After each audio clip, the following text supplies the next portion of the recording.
राम राम की लूट है, लूट सके सो लूट, अंतकाल पछताओगे, प्राण जाएंगे छूट। राम नाम की महिमा लोग जानते ही नहीं। बाबा गोस्वामी तुलसीदास महाराज ने रामचरित मानस के माध्यम से दर्शाया है। सारे ग्रंथ पुराणों का निचोड़ रखा है कि बाबा शिव माता सती को लेकर के पृथ्वी लोक में आते हैं अगस्त्य मुनि के पास और राम की कथा सुनते हैं। और त्रेता युग में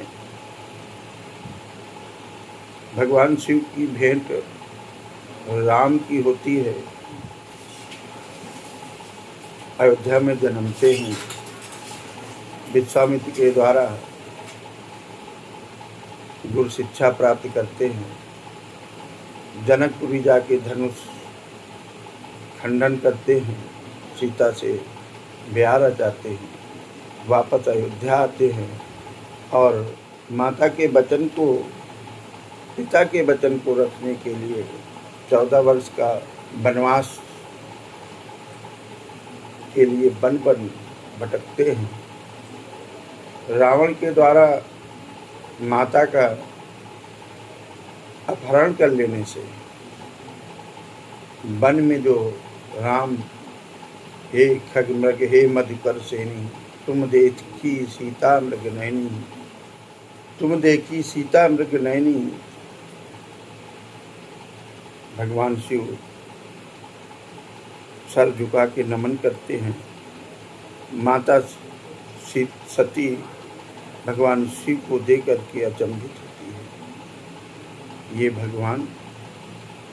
ये भगवान कैसा है जो मृत्युलोक में पत्नी के वियोग में भटक रहा है। भगवान शिव सती को भरोसा दिलाना चाहते हैं, लेकिन सती को नहीं हो। सती परीक्षण में जब जाती हैं तो भगवान राम माँ कह करके संबोधित कर देते हैं सती को, और बाबा को भी पूछ लेते हैं।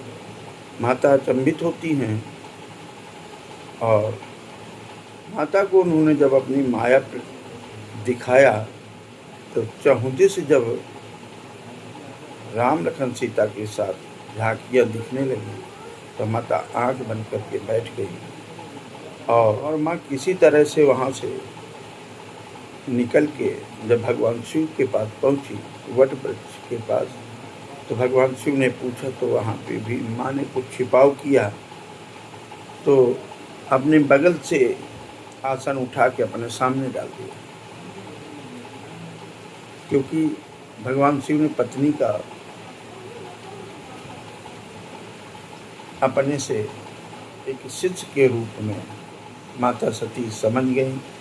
उधर दक्ष ने यज्ञ का प्रयोजन किया, उसमें भगवान शिव को पूछा नहीं। मन में कोलाहल दिखा और भगवान शिव से माता सती पूछ रही हैं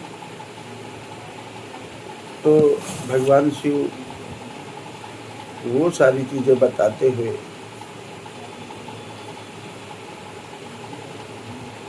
ना पूछे जाने का स्मरण कराया। फिर भी आप जाना चाहती हो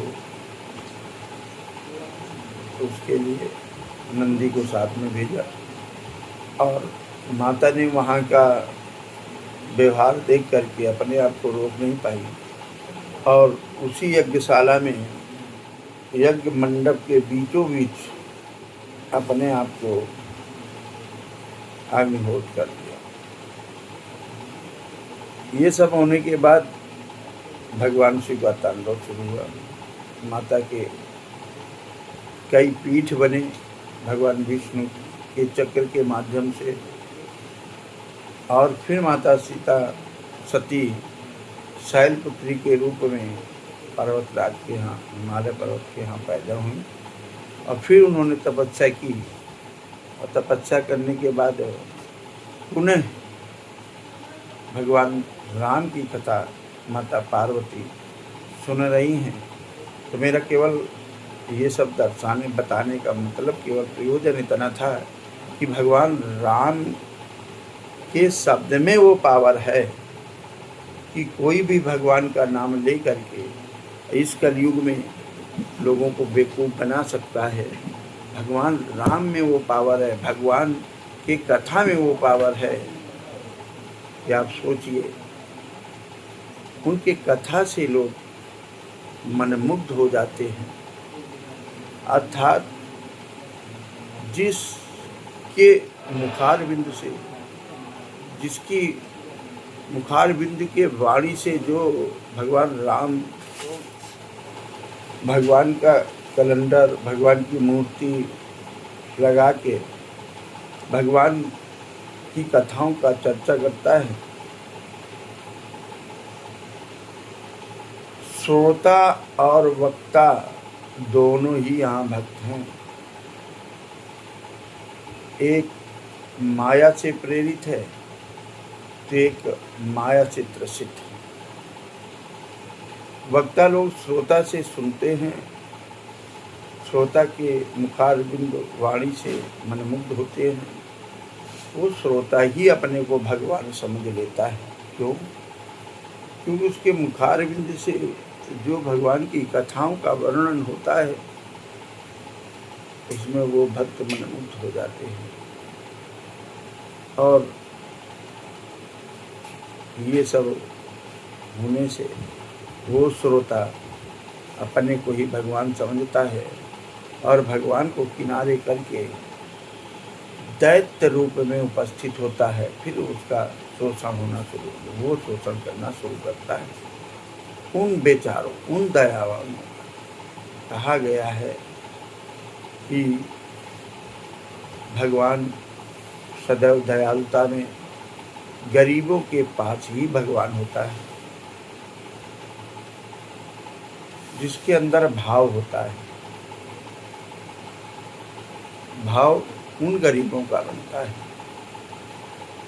जिनके पास माया है, जिसके पास धन है, वो भगवान को क्यों याद करेगा? उसको तो भगवान अपवाद लगेगा। जिसके पास माया नहीं है वो तो उसी के भरोसे है, इसलिए भगवान उसी को प्राप्त होता है। भगवान निश्चल भाव से प्राप्त होता है, भगवान ज्ञानियों से नहीं। भगवान धनवानों, धन के द्वारा भगवान प्राप्त नहीं होता, क्योंकि धन ही भगवान की संरचना है। वो तो उन महान जो अपने आप को बहुत बड़े धनवान समझते हैं, जो माया में लिप्त हैं, मैं तो उनको बेचारा समझता हूँ, क्योंकि वो बेचारे हैं। उस माया से निकल नहीं पाना उनको, और उसमें मोह उनका फंसता है। दया तो उन, भगवान की दया तो उन पे होती है जिनके माया काम के प्रति है। जितनी उनकी ज़रूरत है उतनी उनके पास माया है, और जब चलेंगे तो मोह होगा ही नहीं। जब मोह नहीं तो फंसाव नहीं, जब फंसाव नहीं तो आराम से हम जा सकेंगे। अन्यथा लोग इसी माया में फंसे रह जाते हैं। तो मैं कहता हूँ, उस त्रेता में, सतयुग में त्रिहांगी देवी का हाथ रावण के द्वारा पकड़े जाने की वजह से माता ने अपना शरीर त्याग दिया था, और रावण की दुर्गत त्रेता में हुआ। जब भगवान राम त्रेता में आए तो माया रूपी सीता को हरण किया रावण ने, और आज भगवान राम कलयुग में भगवान राम की माया का हरण हुआ है। तो जैसे भगवान ने लंका में चढ़ाई की थी और ना जाने कितने राक्षसों का हनन कर दिया था, और वो माया रूपी सीता को लेके आए थे। सीता तो एक माया थी, लेकिन वो सात्विक माया थी, सजग माया थी, साकार माया थी। और यहाँ जो अयोध्या में भगवान राम की माया का जो हरण हुआ है वो निराकार माया है। भगवान राम त्रेता में साकार रूप में थे, इसलिए साकार रूप में रावण को जाकर के मारा था, चढ़ाई की थी। और आज भी वही निराकार माया को जिसने चुराया है उनका हरण भगवान राम निराकार रूप में ही करेंगे, भगवान निराकार रूप में ही करेंगे।